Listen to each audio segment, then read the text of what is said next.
Well, hello and welcome to another episode of The Movie Men. The Movie Men.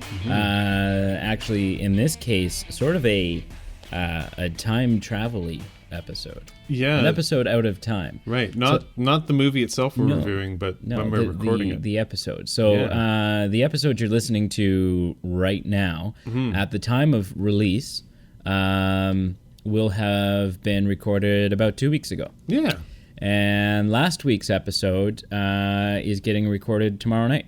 What a strange world. Things we are live weird. Yeah. So the reason for, we'll give you a little behind the scenes, super quick. The reason for an episode out of time is that sometimes when a mommy and a daddy are no longer getting along, one of them moves out. Where you go? What? And in this case, I'm the one who's moving. Oh, I see. Yeah. I mean, Pete and I are still getting along. Yeah. There's no divorce. He's joking. There's no rift between us. But I am moving. Yes. I'm moving. Actually, by this point, I have moved. About 2 hours away.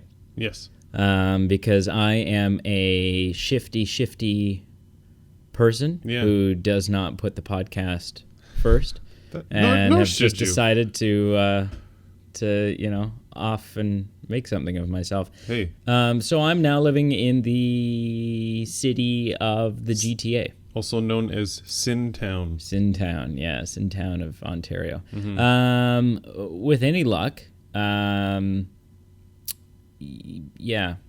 with any luck, moving forward, any of the episodes we record, which, by the way, are not going to slow down, are not going to stop. No. I think I've got an audio technique sort of figured out that will keep us both sounding like we're in the same room. Right. And everything will be all, smexy as far as that goes. Hunky-dory. But we did decide to record a couple of episodes and sort of bank them. Yeah. Just so to that, give you some time to move. Just during the moving process and stuff like that. It can kind of get settled in. And... So what does that mean? It means a couple of things. It means that at the end of this episode, we are not going to talk about what we watched this week. Right, because that'll be out of sequence. And we're not going to give each other recommendations. No. Last week's recommendations, which I don't know what they are yet because we're not recording that until tomorrow night. Right. Whoa, paradox. Will come to fruition not next week, but the week after. Right.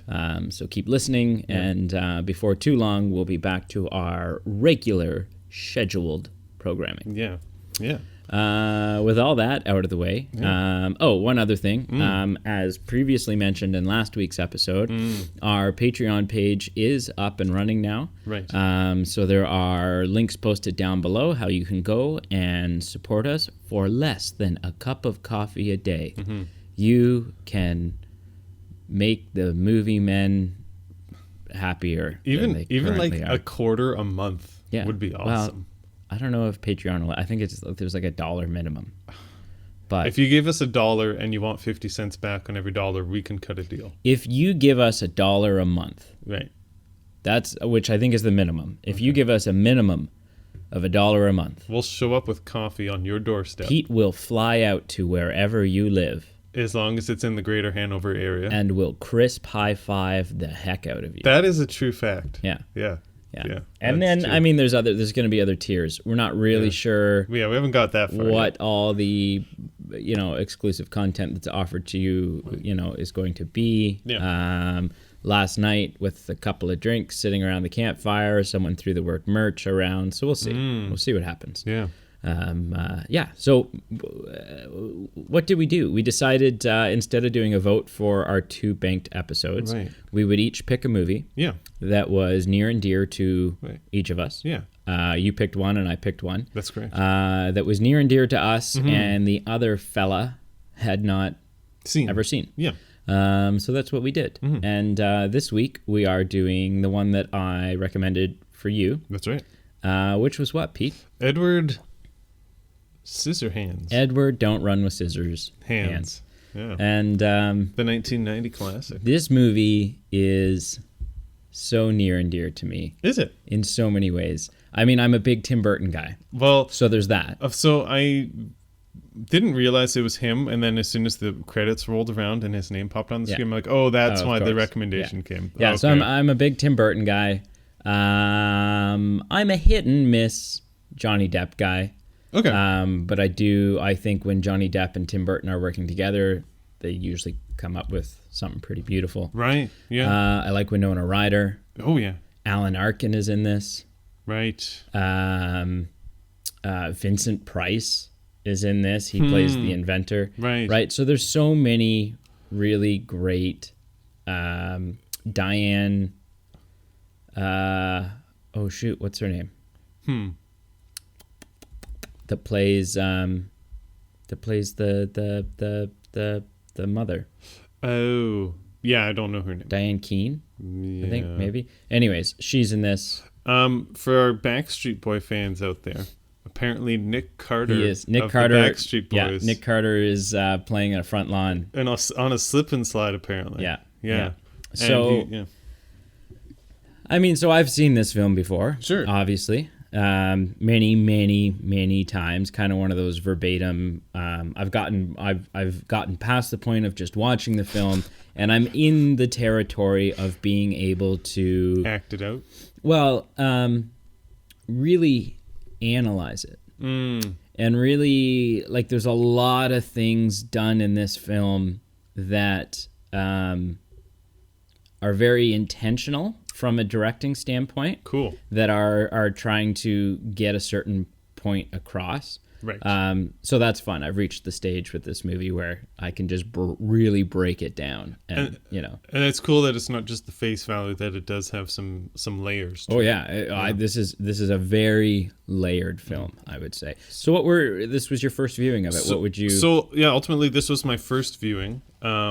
And I kind of get that feeling that you're talking about. Like, I watched it at face value the first time, but I do feel like it is one of those movies you could probably watch a few times and actually kind of just pick up some tendencies or some intentions from the director. It was weird how my perceptions about this movie were not what the movie was at all. Yeah. Like, it's so... So what was your what was your understanding going into it of what this movie was? Okay, so I guess I don't really have any definitions of what it was, but I'll tell you what I was surprised about. Okay. If that makes sense. It's kind of reverse engineering here. I didn't realize... I thought he was going to be more of a monster kind of psychopath. Like, I thought he was like a killer or something. When in reality, world's biggest sweetheart. Yeah, I for some reason I thought like he was... Maybe I just equated him, like, I thought he was like a Freddy or something. Right. That was hunting people. The image that he's supposed to sort of make you think of is a puppy dog. Right. Right? Yeah. Is the big brown eyes. Right. Innocent, soft spoken, naive. Yeah. You know. So yeah, it was more of like a tragedy of this nice It's individual. a tragedy. Far more pleasant in tone and in its themes at times. Like, obviously there's some turning dark and dark stuff, but Tim Burton. It was way more pleasant and vibrant than I thought it would be. He's so benevolent and he's just so easily relatable. I just thought it would be set in the 1800s. I thought it would be like a Frankenstein-esque, like someone's inventing a cyborg or like a fake human being. And when it was set kind of in quote unquote like the modern day or the 20th century, I was like beside myself. I'm like, what? Which is interesting that it's one of those, if you kind of watch it, they're a little intentional about not really like there's you can kind of draw conclusions from the cars that are there, right? And you can kind of draw conclusions from the TV set and stuff, right? But they don't really specifically pinpoint this is the state that we're in, this is the time that it is, this is, and it's an interesting touch because it gives it a bit of a timeless feel, that absolutely. It doesn't obviously doesn't become outdated within 5 years. I was expecting more like the home that he lived in, that Gothic mansion. Yeah, I was expecting something like that for the whole movie, not like this idyllic kind of 50s, which is town. It's so stark in contrast. Yeah, and I think that touches on kind of what you were talking about earlier with So Tim Burton's. so there's a bunch of things in this movie that I was saying, were super intentional. Yeah. And one of them is the depiction of suburbia. Right. That they're all these brightly colored homes. Right. And there's a couple of beautiful shots where it's morning. Sure. It's like Monday morning. Yeah.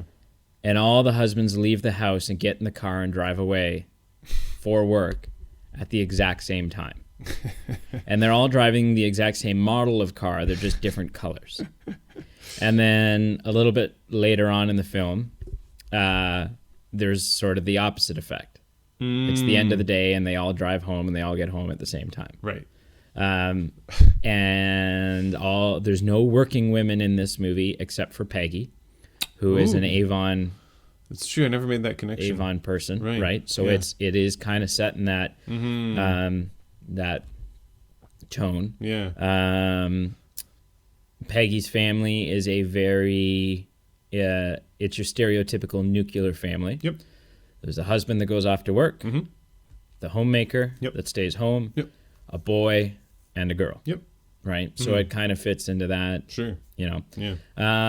Really, this is a story about people fearing and judging what they don't understand. Right. And wrongfully so. Right. Right? So the idea of this movie is that Vincent Price, the inventor, Yep. lives in this, at the time, very majestic castle. Yeah. Up on the hill in the town. And he invents lots of things, but he seems to have he's got like a cookie factory going. Yeah. And we see throughout flashbacks throughout the movie kind of his story, right? So Edward keeps kind of having these moments where he's reminiscing about his dad, essentially. Right. Yeah. And it kind of comes from the inventor. He kind of picks up he's got a machine that is like dicing lettuce, right? With these scissor, like these crazy chopping knife hand things, right? Yeah. And he holds up a heart cookie, sort of, because the shape of the machine is sort of autonomous. It's kind of got like a human body look to it, a head and sort of a torso and two arms. And he kind of comes up with the idea. He kind of asks himself in that moment, could I make a person? And he does. Right. He's successful. Yeah. And there's a scene where he kind of flips through the pages of his book where you can see how he's like the different stages. He adds like a circulatory system and he does all this cool stuff. Right. And essentially what happens is he creates this human. And just before he can finish him, right, he has a heart attack. Yeah. Talk about poor timing.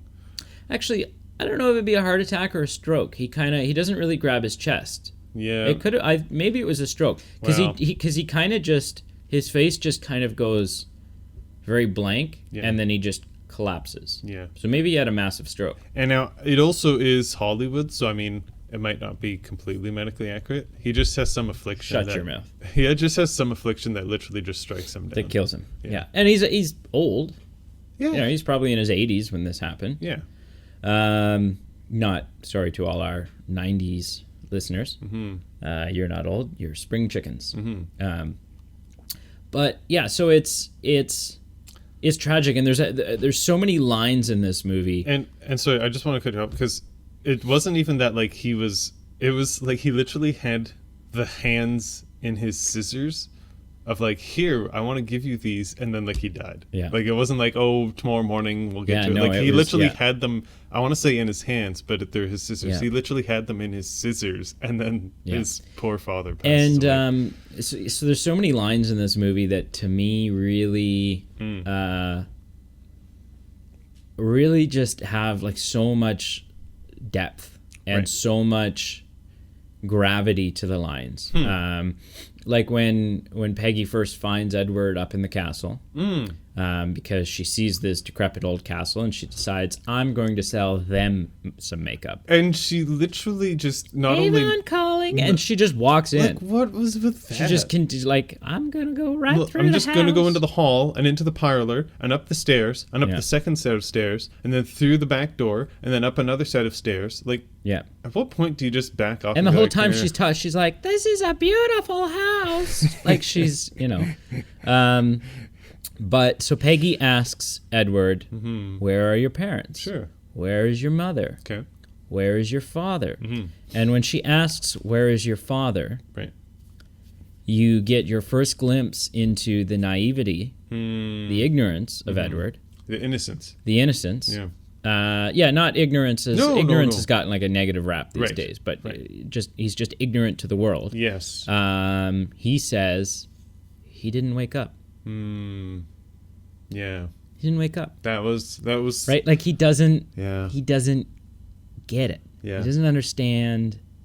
And depth. that's at that point, that innocence really contrasted what my opinions of this movie were. Just Yeah. because I'm like, wait a minute, he's not like a Freddy, like No. killing people. Like, And- I think he's quite Yeah. And benevolent. in the same conversation, she said, what happened to your hands? And Edward's response is, I'm not finished. Yeah. Yeah. Yeah. I'm not finished. Yeah. Which has got so much weight to it. Yeah. The idea that I'm not complete. I'm not like honestly this movie. Yeah, I feel. And we what's could break fun? it down, yeah. What's fun is like it really at the end of the day. So I would consider this, and I'm one of those like. There's some debate about this. Okay. I would put this movie in the Christmas category. To me, this is a Christmas movie. It does have a sense of Yeah, because the climax of the film kind of happens Yeah. around their Christmas party. Yeah. Yeah. And really, the not the whole point, but the idea of the story, the reason for the story, Right. is a little girl The reason asking it's her told. grandmother. Yeah, the reason it's told. Yeah, a little girl asking her grandmother, who the grandmother is the grown-up Winona Ryder character. Potentially. It's definitely. Potentially. Oh, it There's a totally chance. is, because at the end she's like, Yeah, it's true. she confesses that it's Right. her, Yeah.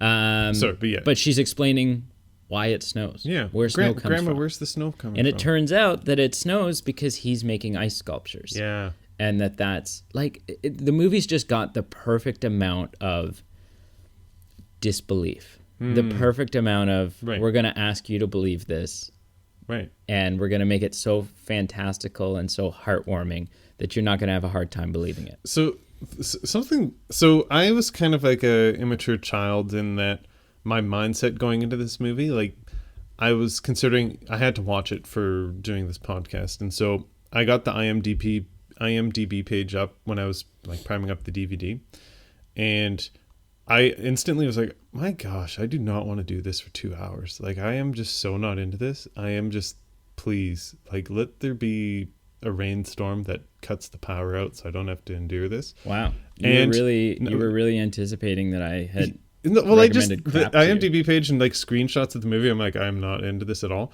But I actually enjoyed it, viewing it. And the more I'm talking about it now, like it's not in my top 20 No, movies, but it's the more I I'm should talking watch about it again. the more I'm It's talking yeah. about it, the more I'm like, that was actually a decent movie, and it has merit. I enjoyed it. So, to me, there's a couple of things. There's a couple of questions that you can ask about Edward's autonomy, Sure. and it becomes pretty obvious that Edward doesn't age. Yeah. Edward doesn't have a biological clock, No, not at all. and maybe which I mean, again, is a disbelief thing. His parts just aren't going to wear out. Maybe. Right. But another question that can be asked is how much of him is human? Right. So I'm wondering, we see him in a couple of different outfits in this film. Mm-hmm. However, underneath every outfit that we see him in is always his black leather Yes. bodysuit. Yeah. And so I don't know, is he human under that? Is he mechanical Right. under that? Yeah. Right? How much of that original Right. machine? Because it's not just like he took the idea of that machine and built a human out of it. He turned that machine into Edward. Yeah. Right. Right. So Question. yeah. So the only, I could be wrong because I've only seen it once, so forgive me. So the only definitive timeline that I'm aware of is from when Peggy finds him to when the grandmother is telling the story in bed, because that's our only measurement for time. Like, do we know exactly how long between when his father passed away and when Peggy found him? Like How long he was in there? Yeah, I have no idea. Like, it could have been years. It Could could have have been 50 years. Could have been 2 days. Like, we don't know. Because you never see, like, yeah, the castle's been left there for a while. Mm-hmm. There's like a hole in the roof. There's a hole in the roof. There's massive cobwebs everywhere. Yeah. It's very run down. It's very decrepit. Right. The style of the castle itself is very Gothic. Mm-hmm. My guess, Okay. if you look at even the style of, if you look at the style of books that he's reading poetry out of, if you look at the style of clothing that he's wearing, the stylistic influences in Edward's leather suit, Yep.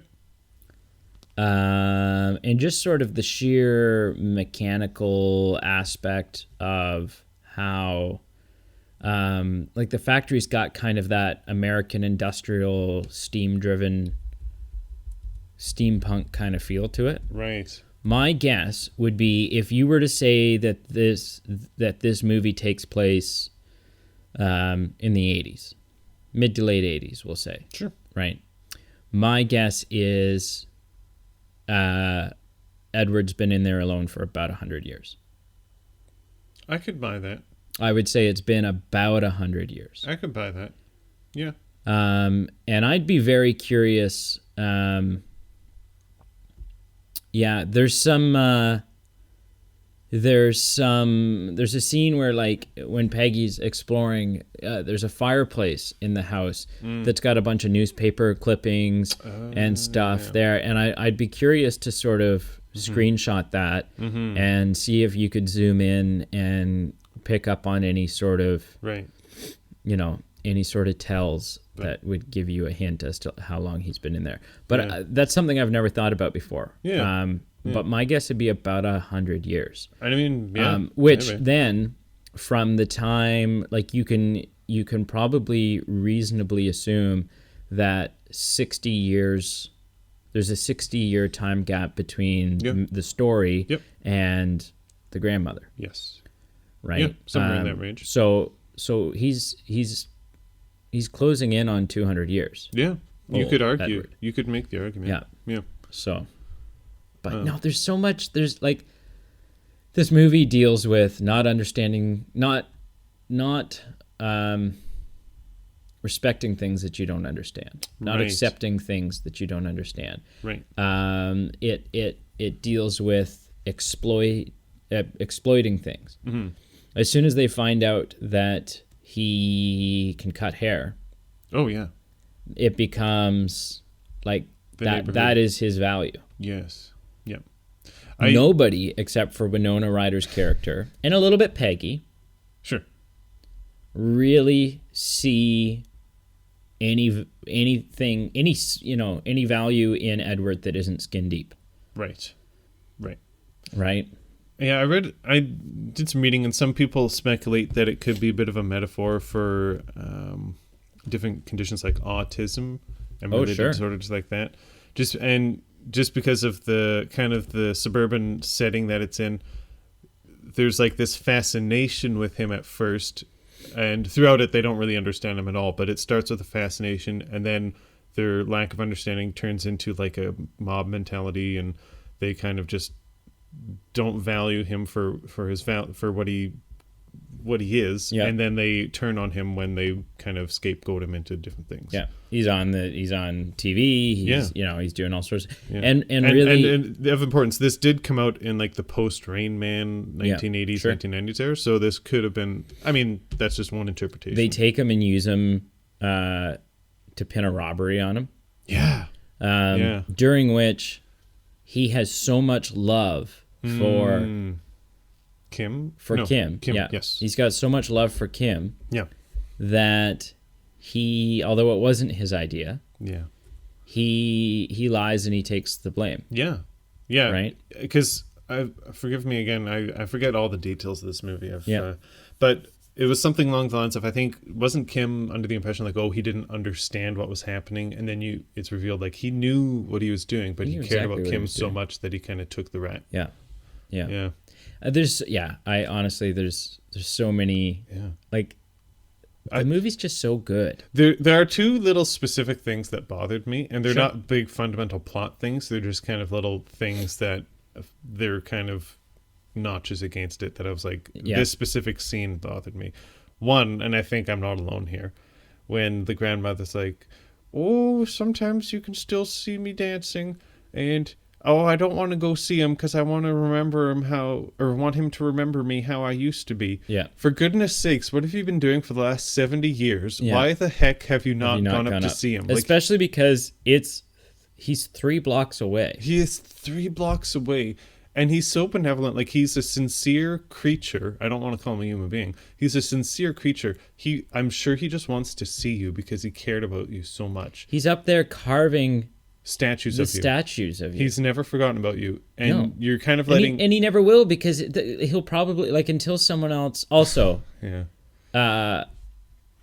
You're expected to believe that in the 100 years prior to Peggy going up there, no one else has gone into that castle. Right. No one's decided, let's tear down this eyesore, because it's crazy. It's amazing how fake squatters, that, or even squatters. Oh, like, yeah. The neighborhood hobo hasn't gone. And in it's to live amazing there. how fake that, like, I like how fake the castle looks. Right. Like the shot with the town. Yeah. And then this, like, superimposed castle on this, Yeah. like, decrepit hill. It is cool. It's very, I think it's very stylistically intentional, right? But that's true. But yeah, so no one's gone into that castle for 100 years, Right. or the 60 years since. After.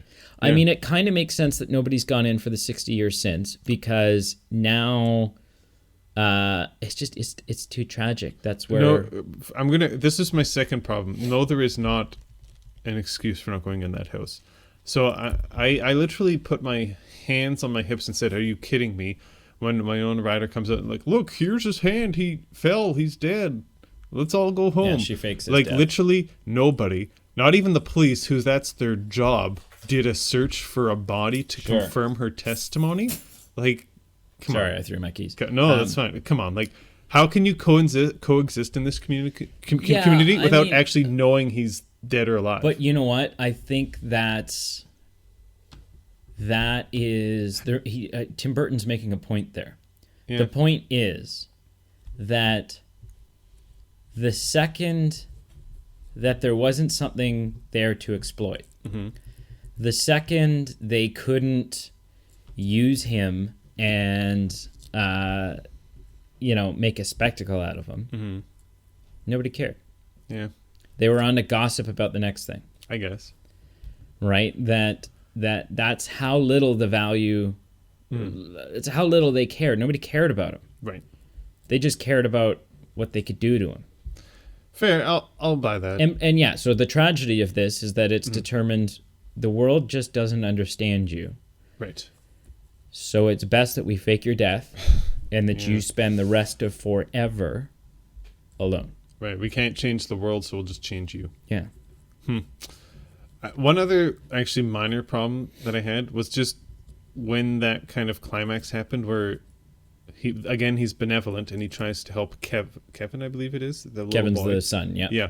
And there's that van, so he goes to help him, and then he's like So it attending. pushes him out of the way of the Yeah. drunk driver. And then he's like attending to him, but inadvertently he's like scratching his face up. yeah. The problem I have with the genesis of that scene is literally Scissorhands and Winona Ryder are embraced, like in a hug. He then breaks the embrace to go attend to Kevin. And I feel she lagged on quite a long time.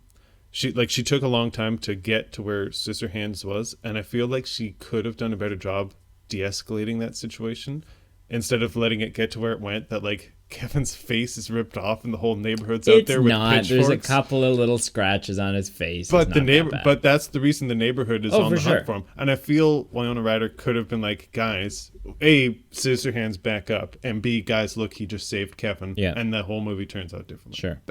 Anyway. But then you wouldn't have the artistic and accomplishment of absolutely. From a makeup standpoint, makeup is very classic Tim Burton.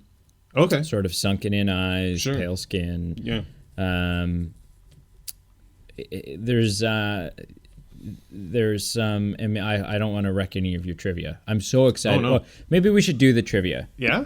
Because sure. I don't want to say any behind the scenes stuff that's maybe going to damage your trivia. Sure. And because I adore this film, I'm very interested in your trivia today. Okay. So I don't know if my trivia will live up to your Tim Burton knowledge, hype, etc. But I've got 3 questions for you, and some of them are a little tangent. They're not directly Tim Burton. But do you know what I like about 3 questions? It's not 2. Awesome. So I learned that from Grover. Yeah. I don't know what that means. So Grover, Sesame Street. Oh, I see. Okay. Yeah. Yeah. It's been a few years. So this film marks as you're probably well aware, the first time that Tim Burton and Johnny Depp worked together. Yeah, absolutely. Okay. They ended up becoming good friends and obviously partnered together a lot with films they collaborated on. Yeah. Can you tell me how many films they collaborated on? Okay, can I have some time? Oh, for sure. Okay. You can sound it out. Do you have a list of them? I have a list of them. Okay. And I'll keep track on my hand if you get any. So, starting from the beginning. This won't necessarily all be in order. That's fine. Edward Scissorhands. 1. Ed Wood. 2. Sweeney Todd. 3. Charlie and the Chocolate Factory. 4. Alice in Wonderland. 5. Dark Shadows. 6. Sleepy Hollow. 7. Hang on. No. Hang on.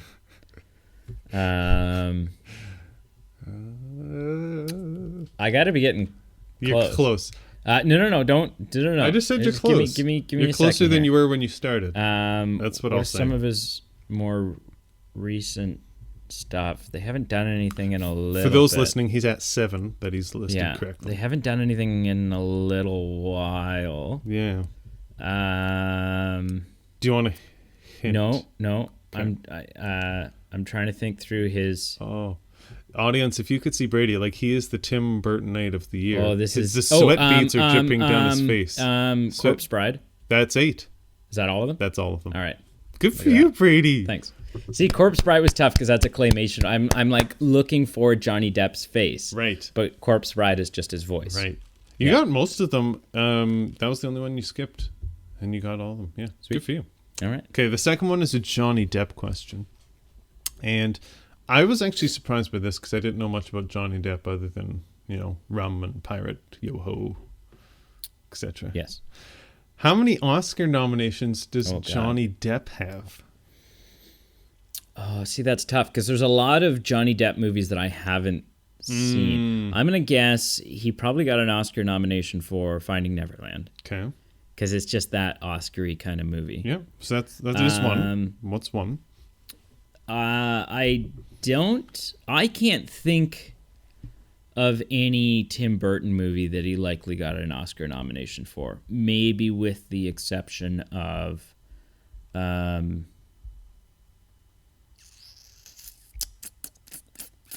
I don't know. Probably not any of the Pirates movies. Yeah. But then he's in movies like that Chocolat. Oh, yeah. Yep. However you say chocolate in French. I'm so Canadian. Rum Diaries? I'm going to say... So you've got one with Finding Neverland. Okay. None of the other ones I've said. So I don't know why I just Stopped counting. affirmed you at the beginning and then stopped there. So I'm going to make you guess 2 or 3 or 4 or 5. Okay. He was in What's Eating Gilbert Grape, which is... I don't know if I've seen that. No. I'm going to say 4. Sure. I don't know what the 4 are. You don't know what the 4 are. Okay. So yeah, like I so I'm just going to list them. Finding Neverland maybe was... Transcendence? Finding Neverland was 1. Yeah. Sweeney Todd was 2. Really? Have you seen Sweeney Todd? Oh, I've seen it. Have you? I adore that movie. Yeah. Oh, yeah. Shout out to shave. Jesse Voth and Marshall Biller. It's so good. We, in our first year of university, we literally went door to door knocking on people's houses to see if they owned Sweeney Todd. Like, this is before the days of Netflix and... Like people digital. you knew or just people? Like, random people. That's amazing. And no one on our campus owned it because it's such a weird okay. This movie. is like, okay. Yeah, Like, yeah, it was yeah, 2009. This is in a residence. Yeah. Oh, okay. I'm thinking like Not in a in a neighborhood. town. No. Like just But, the houses. but still random Hi. strangers. Yeah, okay. And it's kind of an out there movie, so it's not like everyone has it on their mantle. Right. And no one had it. I have it on my mantle. Well, Oh my god. So anyway, that's the second one. The third will blow your mind. Okay. Pirates of the Caribbean: The Curse of the Black Pearl. For best actor? For best actor, yes. I mean, his performance in that is incredible. Yeah, but I was surprised that it would have got that attention. Yeah. That's cool. Yeah, that's it. Those are the 3. Oh, okay. So it's not 4. Correct. No, it's 3. Yeah. That was close. Yeah, I let it slip a little bit. I was But like, choose 2 more. by Price is Right rules, Yeah. I lost. Yeah, you did. I went over. Yeah. All right, the last question. It's kind of, we'll see. It's not the best question, but it's a question.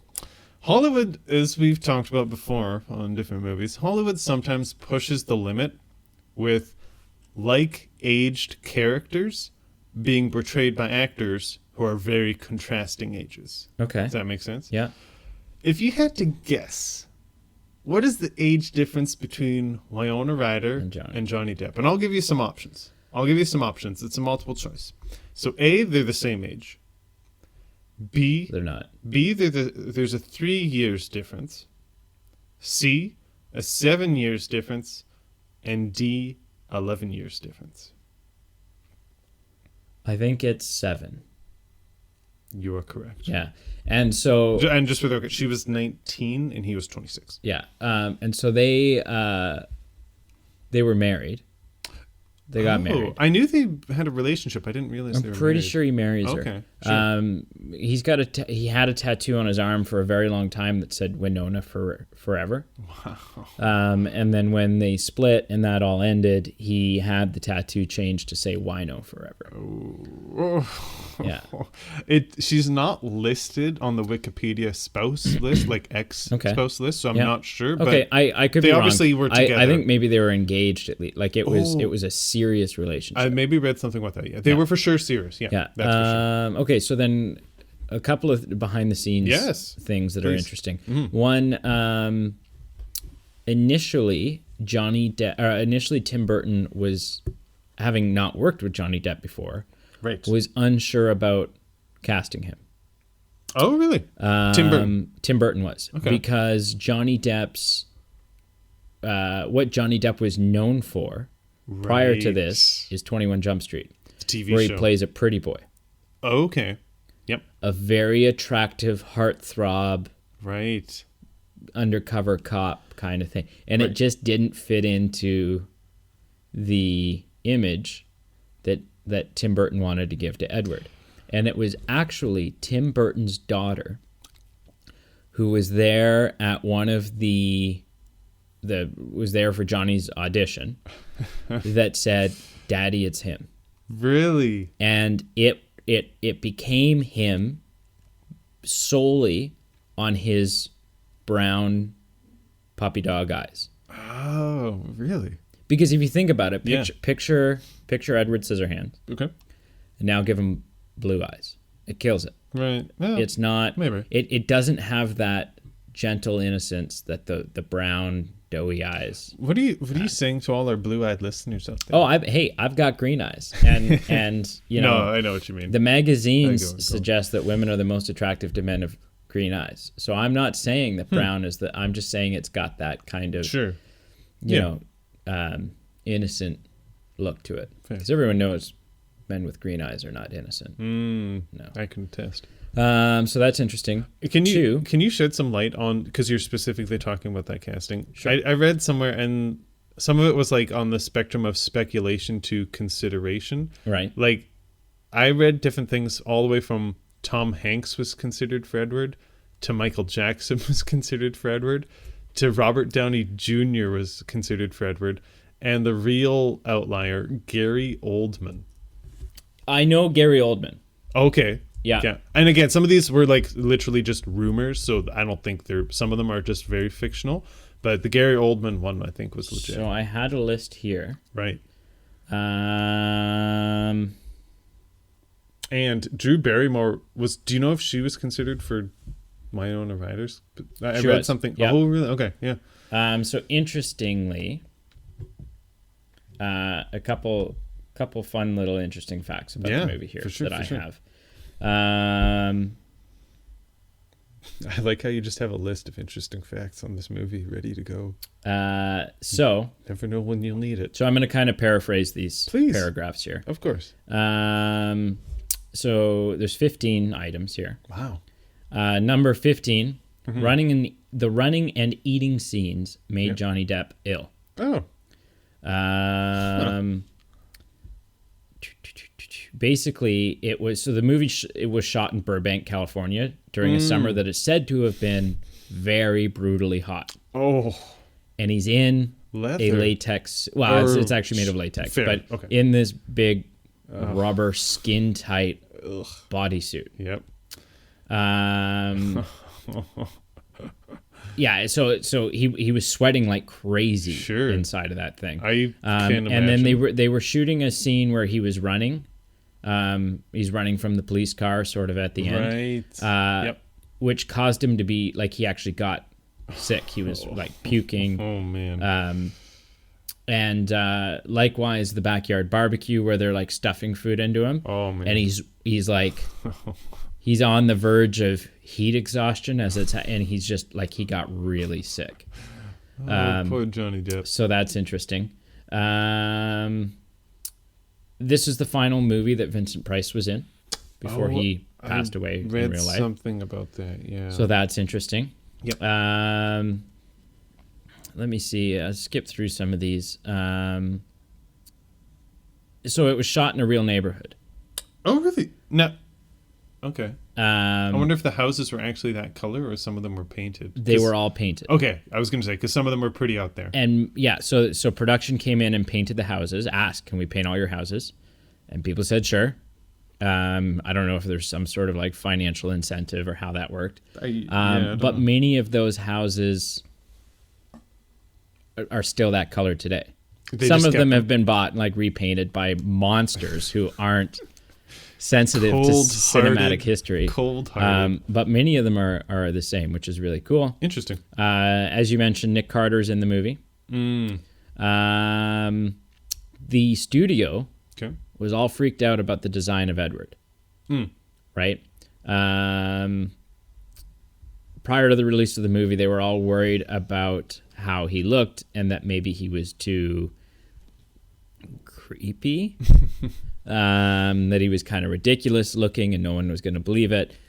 This is pretty early on in Tim Burton's career, right? Okay. And so people were just nowadays you expect it. you wouldn't expect anything less. No.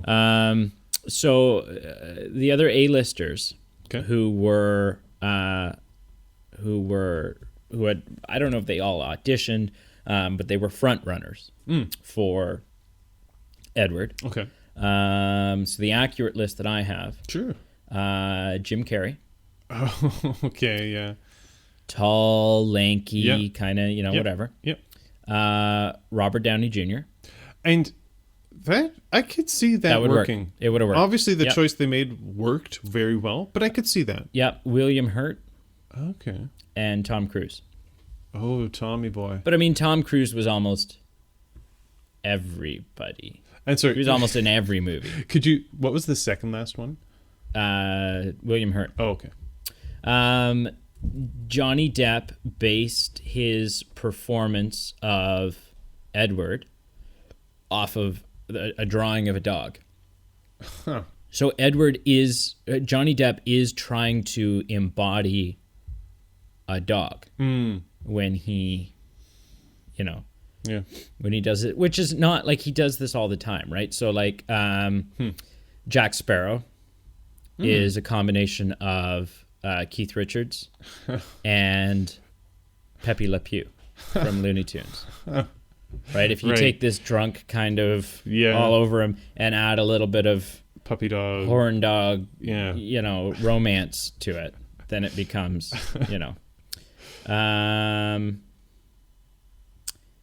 Johnny Depp, this isn't the only time that Johnny Depp played Edward Scissorhands. Edward, he was in Family Guy twice, both once playing Edward and the second time playing Jack Sparrow.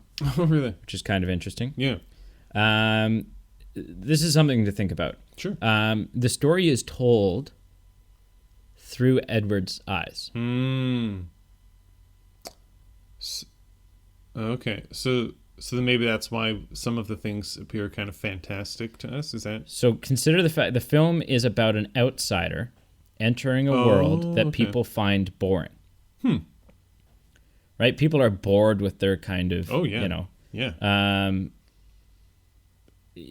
So someone that is entering a world that has no understanding of it. Right. You realize that you are meant to be Edward. You are shown this suburban world that we don't really understand. Doesn't make any sense to us because that's not the way things really are. Right. And that's exactly what Edward is experiencing. He's entering into this world that he doesn't get. He can't that he doesn't fit in. Right. The movie didn't do well at the box office. Really? But the home release was obviously it's a cult classic now, right? Yeah. So it's one of the True. And it was almost a musical. Right, because Tim Burton's done some musicals, correct? Yeah, I mean he did. Or eventually he does Sweeney Todd. Right. And that's the only one you I've can seen. maybe say that Willy Wonka is a musical. Is Nightmare Before Christmas his? Is that a Tim Burton movie or no? So it is. He produced it. Oh, I see. Okay. Sure. And it is regarded as the title of the film is Tim Burton's Nightmare Before Christmas. Right. He didn't direct it. Okay. But he did kind of create. It's still his. It's kind of one of those weird. Nightmare Before Christmas is also actually Tim Burton got his start as an animator at Disney, and then Disney was like, "No, you're weird. You should leave. Yeah. Please get out." But so what's interesting is there was actually there was a liquid cooling system inside of that suit to try to keep him literally away from getting heat stroke. Sure. It was just but it was intense. But and not only that, you've got makeup on. Oh yeah. You've got a big hot sweaty wig. That's quite a wig that he's wearing. Oh yeah. So, but on the topic of the fact that it was almost a musical, Yep. The music in this movie, Danny Elfman, who works pretty exclusively with Tim Burton. They do a lot of work together. Right. Most of Tim Burton's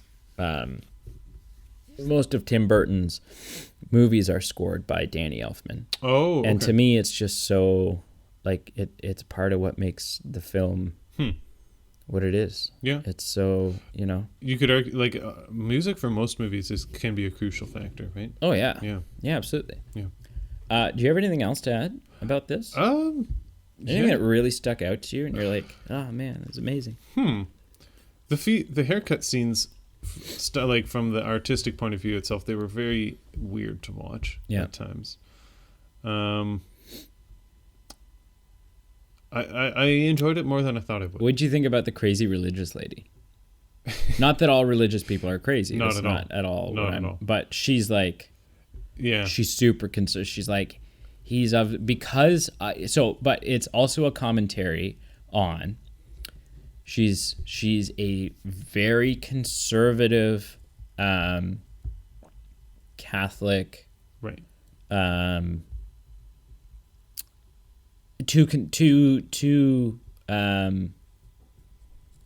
I don't know what the word I'm looking for here is, but because she doesn't understand Edward, he's demonic.